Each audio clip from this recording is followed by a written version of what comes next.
യേശുവിൽ പ്രിയപ്പെട്ടവരെ, പിതാവിൻ്റെ സന്നിധിയിൽ മോശ നമ്മളെ കുറ്റപ്പെടുത്തുമെന്നാണ് ഈശോ നമ്മളോട് പറയുക.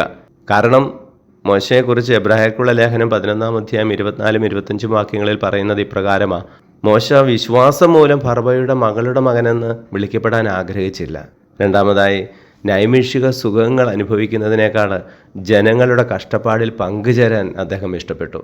പ്രിയപ്പെട്ടവരെ, ഇന്ന് നമ്മുടെയൊക്കെ ജീവിതത്തിൽ ആഴമായ വിശ്വാസത്തിൻ്റെ കുറവ് പലപ്പോഴും നമ്മൾ പ്രകടിപ്പിക്കാറുണ്ട്. പിന്നെ നമ്മുടെ ചുറ്റുമുള്ളവരുടെ വേദനകളും നൊമ്പരങ്ങളിലോ പങ്കുചേരാൻ, ആവശ്യ നേരത്ത് സഹായിക്കാനും നമുക്ക് പറ്റാതെ വരുന്നത് നമ്മൾ നമ്മുടേതായ നൈമിഷിക സുഖങ്ങളിൽ ആയിരിക്കാൻ ആഗ്രഹിക്കുന്നത് കൊണ്ടാണ്. ഈ രണ്ട് കാര്യങ്ങളും നമ്മൾ തിരുത്തുന്നില്ലെങ്കിൽ മോശ തീർച്ചയായിട്ടും നമ്മളെ കുറ്റപ്പെടുത്തും. നമ്മുടെ കർത്താവ് യേശു മിശിഹായുടെ കൃപയും പിതാവായ ദൈവത്തിന്റെ സ്നേഹവും പരിശുദ്ധാത്മാവിന്റെ സഹവാസവും നാം എല്ലാവരോടും കൂടി ഉണ്ടായിരിക്കട്ടെ, ഇപ്പോഴും എപ്പോഴും എന്നേക്കും. ആമേൻ.